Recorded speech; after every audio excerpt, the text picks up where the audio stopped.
వాడిలో వాడే ఎంత బాధపడిపోతున్నాడో. వాడికెవరూ లేరనుకుంటున్నాడేమోనండి. హరి, నీకు మేము ఉన్నావురా. ఏంటి బెల్లం కొట్టిన రాయిలాగా అలాగే నిలబడ్డావు? ఏదో ఒకటి చెయ్యి, లేదంటే ఇద్దరిని ఇక్కడే పెట్రోల్ పోసి తగలబెడతారు. ఏదో ఒకటి చెయ్యి త్రిపుర. నేనిప్పుడు ఏం చేయగలను? అమ్మా నాన్న వచ్చేస్తున్నారు. దేవుడా, నువ్వే ఏదో ఒక దారి చూపించు. ఒరే హరి, అయ్యో, చూసుకుని నడవాలి కదా భద్రావతి, నీకెందుకు ఇంత కంగారు? అమ్మా, అసలు మీరెందుకు వచ్చారు? చీకటి పడింది. నిద్ర మత్తులో ఇక్కడికి రావటం అవసరమా? హరితో నేను మాట్లాడుతున్నాను కదా, మీరెళ్ళి పడుకోండి పోండమ్మా. అది కాదే, వాడక్కడ బాధపడుతూ ఉంటే. బా, ఇంకేం మాట్లాడుకో, నేను చూసుకుంటానని చెప్తున్నాను కదా. పైగా హరి ఒంటరిగా వదిలేమంటున్నాడు. నేను వెళ్ళి పడుకుంటాను, మీరు వెళ్ళి పడుకోండి పోండమ్మా. అయినా అమ్మొచ్చిందంటేనే అలా సైలెంట్ గా నిలబడేవాడు కాదు కదా మహరి.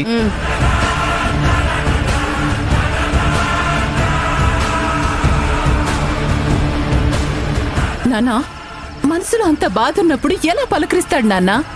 పైగా ఫోన్ ఏదో చూస్తున్నాడు. ఆ సౌండ్కి అమ్మొచ్చినట్టు తెలియదనుకుంటా.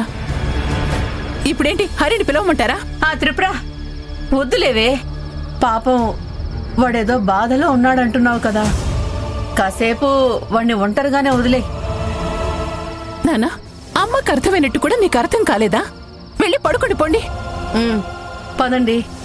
త్రిపుర, అన్నీ మనసులో పెట్టుకొని వాడొక్కడే బాధపడుతూ ఉంటాడమ్మా.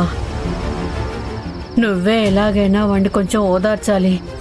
పాపా, ముందు పదండి, నేను ఓదారుస్తాను. కానీ పదండి, వెళ్ళండమ్మా.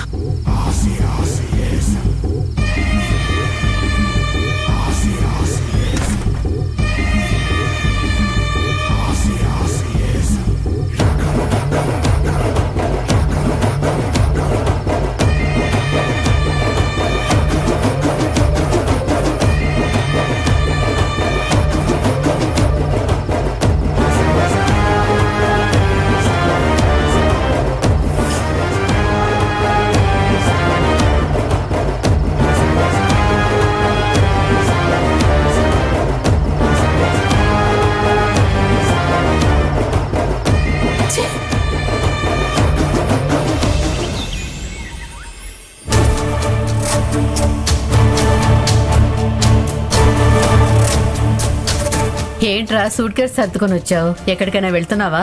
అలాంటిదే అమ్మా. అలాంటిదే అంటే ఎక్కడికి వెళ్తున్నట్టు? లక్ష్మి వాళ్ళ ఇంటికి వెళ్తున్నానమ్మా. లక్ష్మి వాళ్ళ ఇంటికా? అవును, నేను అక్కడికి వెళ్ళి తనకి తోడుగా ఉండాలని ఫిక్స్ అయ్యాను. లక్ష్మి ఇక మీద అక్కడ ఎన్ని రోజులుంటే నేను అన్ని రోజులు ఉంటానమ్మా, ఇంకంతే.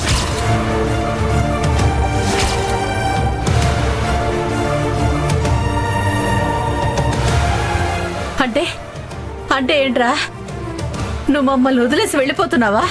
అమ్మా, మీకు ఎలా చెప్పాలో నాకు అర్థం కావట్లేదమ్మా.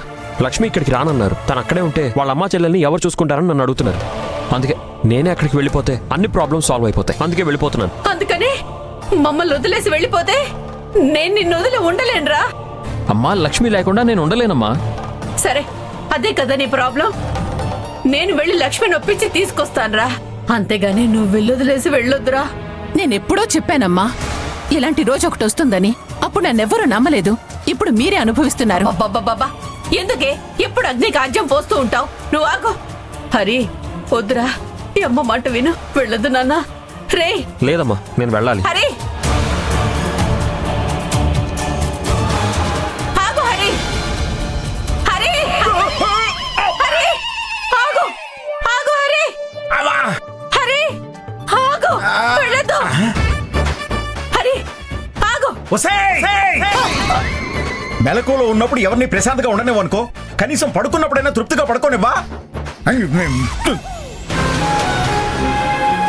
అయ్యో, తెల్లారిపోయిందా? ఏమండి, తెల్లవారుజామున వచ్చిన కలలు నిజం అవుతాయి అంటారు కదా. అంటే హరి హరి నిజంగానే నన్ను వదిలేసి వెళ్ళిపోతాడా?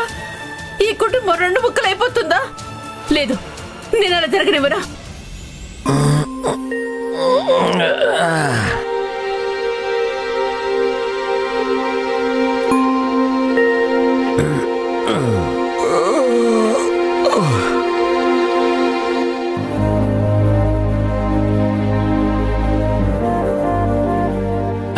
మరి లక్ష్మి మనకంత ప్రేమగా గుడ్ నైట్ చెప్పారు కదా, మరి మనం గుడ్ మార్నింగ్ చెప్పాలి కదా.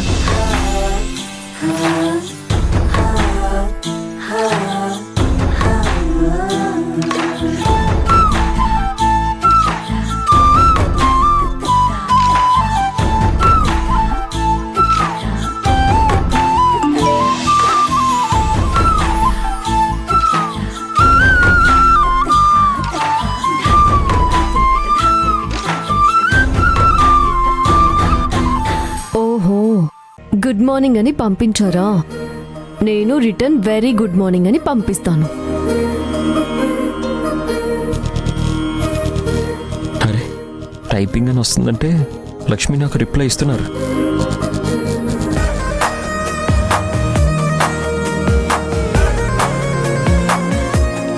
వద్దు, రిప్లై ఇవ్వకూడదు.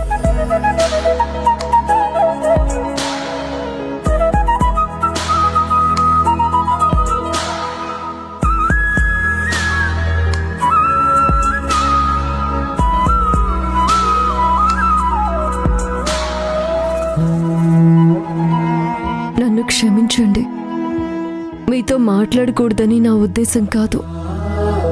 కానీ ఏం చేయను, మీతో కలిసి సంతోషంగా ఉండాలనుకున్నప్పుడల్లా నాకు ఆ అబద్ధం గుర్తుకొస్తుంది, మళ్ళీ బాధేస్తుంది. అప్పుడు మీతో కోపంగా ప్రవర్తించే కంటే మీకు దూరంగా ఉండడమే మంచిది. ఈ ప్రాబ్లం సాల్వ్ అవ్వకుండా నా ప్రేమని బయట పెట్టలేను. ప్లీజ్ మీరే అర్థం చేసుకొని నిజం బయటికి చెప్పేయండి. మీకు దూరంగా ఉండాలంటే నాకు కూడా నచ్చడం లేదు. నా పరిస్థితిని మీరు అర్థం చేసుకోండి.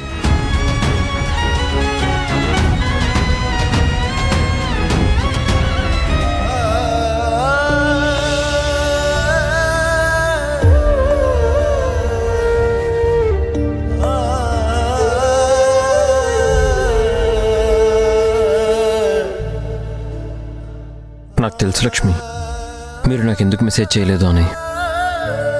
నా మీద మీకు ఎంత కోపంగా ఉన్నా అంతకన్నా ప్రేమ కూడా ఉంది. అందుకే నాతో మాట్లాడాలని మీకు ఎంత అనిపించినా జరిగిందంతా గుర్తొచ్చి మళ్ళీ ఆగిపోతున్నారు. నేను అర్థం చేసుకోగలను లక్ష్మి.